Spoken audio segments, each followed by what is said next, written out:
نجفی صاحب نے پڑھا تھا، یہی دوسروں نے بھی پڑھا، اسی نجف میں انہی اساتید کے پاس پڑھا، لیکن واپس آ کر انہوں نے لوگوں کو دیکھا کہ لوگ کیا پسند کرتے ہیں کیا پسند نہیں کرتے۔ محمد حسین نجفی صاحب نے یہ نہیں دیکھا کہ لوگ کیا پسند کرتے ہیں کیا نہیں کرتے، بلکہ انہوں نے یہ دیکھا کہ وہ جو کتابوں کے اندر موجود ہے، جو ائمہ اہل البیت علیہ السلام کے مکتب سے اور ہمارے قدیم فقہاء و علماء نے جو نصاب بنایا ہے، دین بنایا ہے، عقیدہ انہوں نے عقائد کی کتاب پڑھی، وہ جو کچھ انہوں نے پڑھا عقائد میں، وہ سارے عقائد آ کے انہوں نے اپنی قوم کو بتائے۔ زیر قوم پہلے سے کتابی عقیدے کی عادت نہیں رکھتی تھی، سنے ہوئے نہیں تھے، قوم نے پہلے من گھڑت عقیدے سنے ہوئے تھے اور بنائے ہوئے تھے۔ خطیب آئے ہوئے تھے، لکھنؤ کے خطیب محمد حسین نجفی جب آئے پاکستان میں تو ان کے مد مقابل لکھنؤ کے خطباء تھے اور بڑی شخصیات تھی، معروف لوگ تھے۔ لکھنؤ کے خطباء نے اب آیا کتابیں پڑھی تھیں نہیں پڑھی تھیں، ان کے حالات زندگی میں دیکھا جا سکتا ہے، لیکن جو بات مسلم ہے کہ انہوں نے اگر پڑھی بھی تھی تو وہ عقائد نہیں پڑھے تھے جو محمد حسین ڈکو صاحب نے نجف میں پڑھے تھے، یعنی نجف کے تعلیمی نصاب میں جو عقائد پڑھائے جاتے تھے، لگتا ہے لکھنؤ میں وہ نہیں پڑھائے جاتے تھے، چونکہ لکھنؤ کے علماء و خطباء بالاتفاق وہ عقائد میں اور نظریہ رکھتے تھے۔ ان کتابی یعنی شیعہ کے جو مسلم علم کلام کی کلامی کتابوں کے اندر جو عقائد ہیں، ان کے یہ عقیدے نہیں تھے مختلف امور کے بارے میں۔ اب انہوں نے جو ان کی خصوصیت یہ تھی محمد حسین نجفی صاحب کی کہ جو انہوں نے کتابوں میں پڑھا وہی آ کے اپنی قوم کو بتایا، اور قوم کے مزاج پہ گران گزرا، پسند نہیں آیا، چونکہ لکھنؤ کے علماء جو بیان کرتے تھے وہ عوام پسند باتیں کرتے تھے، لیکن نجف کے یہ عالم آئے، انہوں نے خدا پسند باتیں لوگوں کو بتائیں، اہل البیت پسند باتیں لوگوں کو بتائیں، اور ظاہر سی بات ہے کہ جب لوگوں کے مزاج کے خلاف کوئی بات کریں، بے شک وہ حق ہو، لوگ حق و باطل نہیں دیکھتے، لوگ اپنی پسند و ناپسند دیکھتے ہیں۔ آپ ایک حق بات کریں جو انہیں پسند نہ ہو وہ بہت ناگوار گزرتی ہے، اور آپ ایک باطل بات کریں، غلط بات کریں جو انہیں پسند ہو وہ انہیں بہت پسند آتی ہے۔ مثلا آپ قرآن پڑھیں انہیں ناگوار گزرتا ہے، آپ گانا گائیں انہیں اچھا لگتا ہے، چونکہ گانا ان کی پسند ہے، قرآن ان کی پسند نہیں ہے۔ محمد سے لوگوں کو نہ ملے اور لوگ ہمارے مخالف نہ ہوں، ہمارے لیے کوئی مشکل پیش نہ آئے، نہ معاشی مشکل پیش آئے،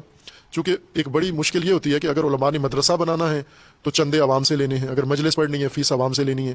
اگر پیش نمازی کرنی ہے تنخواہ عوام سے لینی ہے، تو عوام کی پسند کے بغیر تو عالم کچھ بھی نہیں ہے، بھوک مرے گا وہ۔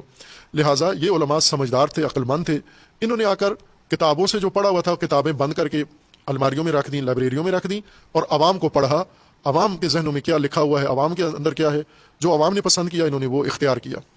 بائیں کہ یہ بھی نجف سے تھے، لیکن انہوں نے وہ چیزیں بیان نہیں کی، خاموشی اختیار کی۔ اگر غلط دین یا غلط عقیدہ ترویج نہیں کیا تو صحیح بھی نہیں کیا۔ نجف کے علماء نے جو محمد سے نجفی صاحب کے معاصر تھے، انہوں نے نجفی صاحب کی طرح نہیں جرأت دکھائی، خاموشی اختیار کی، بلکہ جب نجفی صاحب نے یہ مطالب بیان کیے اور لوگوں نے نجفی علماء سے آ کے تائید مانگنا چاہیے یا حمایت کے یہ ٹھیک کہتے ہیں یا نہیں کہتے، تو انہوں نے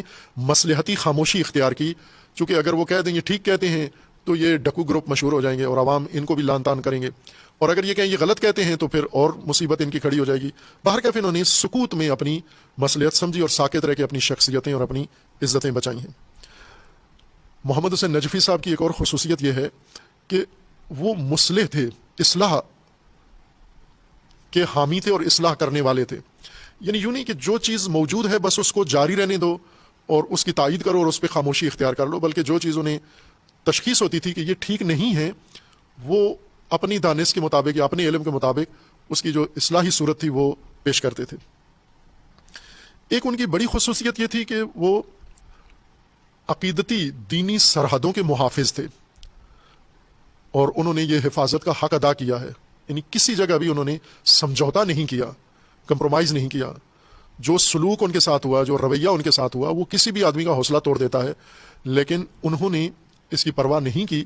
اور دشنام و طعن و تشنیع و سب کچھ ہوا ان کے خلاف، لیکن اپنی بات پہ قائم رہے، جس چیز کو وہ درست سمجھا، حق سمجھا، اسے انہوں نے بیان کیا ہے اور اس کی حفاظت کی ہے۔ اگر ایک لشکر بھی مقابلے میں ان کے آیا ہے، اور آئے ہیں لشکر ان کے مقابلے میں آئے ہیں، لیکن انہوں نے ان لشکروں کی پرواہ نہیں کی، اور جو دین کی سرحدیں تھیں ان پر، جو دین ان کے فہم میں تھا، دانست میں تھا، اس کی انہوں نے خوب پیراداری کی اور اس کی حفاظت کی ہے، برخلاف اپنے معاصرین کے، اپنے کولیگز کے، کہ وہ سرحدوں پہ یا گئے ہی نہیں، اگر گئے بھی ہیں تو وہاں سوئے رہے ہیں، خاموش رہے ہیں، حفاظت نہیں کی، نہ کوئی شبہ دین سے برطرف کیا، نہ کسی دینی سرحد کو توڑنے والے کو روکا، نہ کسی بدعت کو روکا، نہ کسی غلطی کو روکا، نہ غلطی کو غلطی کہا، نہ صحیح کو صحیح، نہ برے کو برا کہا۔ اور یہ ان کا تھا، مقدس علماء کرام کا یہ وتیرہ تھا کہ اچھے کو اچھا نہ کہو، برے کو برا نہ کہو. یہ بہترین اسلامی رویہ انہوں نے اختیار کیا ہوا تھا کہ بہترین آدمی کون ہے جو اچھے کو اچھا نہ کہے، برے کو برا نہ کہے. نجفی صاحب نے ایسے نہیں کیا، اچھے کو اچھا کہا، برے کو برا کہا. اور ظاہر ہے کہ جو ان کے اندر جو چیز تھی وہ انہوں نے اس کے اوپر ظاہر کی، اور یلغار ان کے اوپر ہوئی، بے تحاشا یلغار ہوئی، اور استقامت دکھائی. یہ ان کی زندگی کا بہت نمایاں پہلو ہے، اور علماء کو ان سے سیکھنا چاہیے. استقامت کے ساتھ اپنی راہ پر، اپنے حق پر ڈٹے رہو، قائم رہو. ساری دنیا بھی تمہاری مخالف ہو جائے تو بھی اپنے حق پر قائم رہو. اور استقامت ان کی بے مثال استقامت تھی، کسی نقطے پر انہوں نے سمجھوتا نہیں